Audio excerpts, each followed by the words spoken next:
এই ব্লগছৰ অন্য এটা ভিডিঅ'লৈ সকলোকে স্বাগতম জনাইছোঁ। আশা কৰোঁ সকলো ভালে আছে আৰু আজি আপোনালোকৰ বাবে মই লৈ আহিছোঁ এটা কেকৰ সহজ ৰেচিপি। অতি সহজতে কেনেকৈ এটা স্পঞ্জি ভাল কেক বনাব পাৰিব তাকে আপোনালোকৰ লগত শ্বেয়াৰ কৰিব লৈছোঁ। গতিকে দেৰি নকৰি ভিডিঅ'টোলৈ আগবাঢ়োঁ বলক। মই কেকটো বনাবৰ বাবে লৈছোঁ চাহ খোৱা কাপৰ জোখত 1 কাপ কণী আৰু এটা কাপত 3টা কণী খায়। আপোনালোকে এইটো জোখতে ল'ব, তেতিয়া সকলোৰে বাবে সুবিধা হ'ব। আৰু মই এটা মিক্সাৰৰ বাটিত মই কণীকেইটা বাকি লৈছোঁ আৰু কণীকেইটা ভালদৰে গ্ৰাইণ্ড কৰি লৈছোঁ। আৰু সেই একে চাহ খোৱা কাপৰ জোখত মই লৈছোঁ আধা কাপ ৰিফাইন অইল। ৰিফাইন অইলটো বেছি দিলে কেকটো বেছি অইলি হয়, গতিকে মই কমকৈ দিওঁ। আৰু এতিয়া আকৌ এবাৰ মিক্সাৰত ভালদৰে গ্ৰাইণ্ড কৰি ল'ম। আৰু এতিয়া মই সেই একে কাপৰ জোখত দিছোঁ 1 কাপ চেনি। মই গোটা চেনি দিছোঁ, যিহেতু মই মিক্সাৰত গ্ৰাইণ্ড কৰিম। আপোনালোকে গুড়ি চেনিও দিব পাৰে ইচ্ছা কৰিলে। আৰু এইবাৰ চেনি, কণী, ৰিফাইন অইল তিনিওটা বস্তু ভালদৰে এবাৰ গ্ৰাইণ্ড কৰি ল'ম। আৰু এই মিশ্ৰণটো যিমানেই ভালদৰে আপোনালোকে গ্ৰাইণ্ড কৰিব, বেটাৰটো সিমানেই ভাল হ'ব। আৰু এতিয়া মই এই বেটাৰখিনি এটা বাটিত উলিয়াই লৈছোঁ। আৰু এতিয়া মই ইয়াতে দিছোঁ সেই একে চাহ খোৱা কাপৰ জোখত 1 কাপ ময়দা। আৰু এই মই ময়দাখিনি এখন চালনীৰ সহায়ত ভালদৰে চালি লৈছিলোঁ।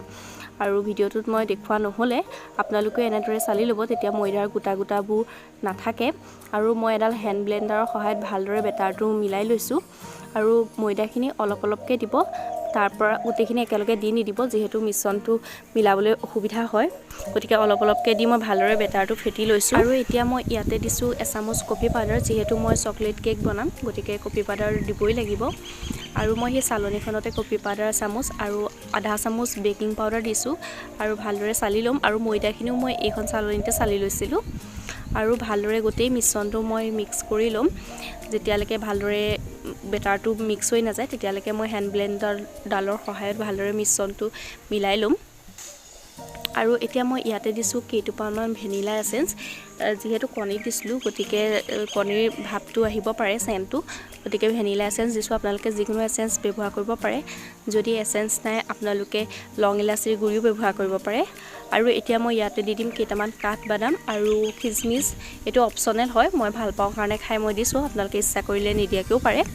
আৰু মিশ্ৰণটো আকৌ এবাৰ ভালদৰে মই মিহলাই ল'ম। আৰু এতিয়া আমাৰ বেটাৰটো ৰেডি হৈ গৈছে। বেটাৰটো বেছি পাতলো হ'ব নালাগে, বেছি ডাঠো হ'ব নালাগে। আপুনি ব্লেণ্ডাৰডালে যেতিয়া ওপৰলৈ দাঙি দিব, এডাল ৰিবনৰ গতে যেতিয়াই বেটাৰটো পৰি যাব, তেতিয়াই গম পাব আপোনাৰ মিশ্ৰণটো ৰেডি হৈ গৈছে। আৰু মই এটা কেকৰ বাতিত এতিয়া অলপ ৰিফাইন দি পেলাই ভালদৰে ব্ৰাছডালৰ সহায়ত মিহলাই লৈছোঁ। আৰু তাতে অকণমান ময়দা ছটিয়াই দিছোঁ, যাতে পিছত কেকটো বেক হোৱাৰ পাছত উলিয়াবলৈ ভাল হয়। আৰু বাতিটো ভালদৰে থুকুৰিয়াই দিব, যাতে ময়দাখিনি চাৰিওফালে লাগি যায়। আৰু এতিয়া মই এই বেটাৰখিনি এই বাতিটোতে দি দিছোঁ আৰু ভালদৰে থুকুৰিয়াই দিছোঁ, যাতে বাবলছখিনি বন্ধ হৈ যায়, কোনো বতাহ নোসোমায় কেকটোৰ ভিতৰত, তেতিয়া কেকটো ভালদৰে ফুলে। আৰু আজি আমি কেকটো বেক কৰিম মাইক্ৰ'ভেনত, গতিকে মই 180 ডিগ্ৰীত 5 মিনিটৰ কাৰণে প্ৰিহিট কৰি লৈছোঁ মাইক্ৰ'ভেনটো। আপোনালোকে কেৰাহী, কুকাৰ যিকোনো বস্তুতে বনাব পাৰে, যদি আপোনালোকৰ ওচৰত অ'ভেন নাই। আৰু এতিয়া মই কনভেনশ্যন মোডত 25 মিনিটৰ কাৰণে মই কেকটো বেক কৰি ল'ম।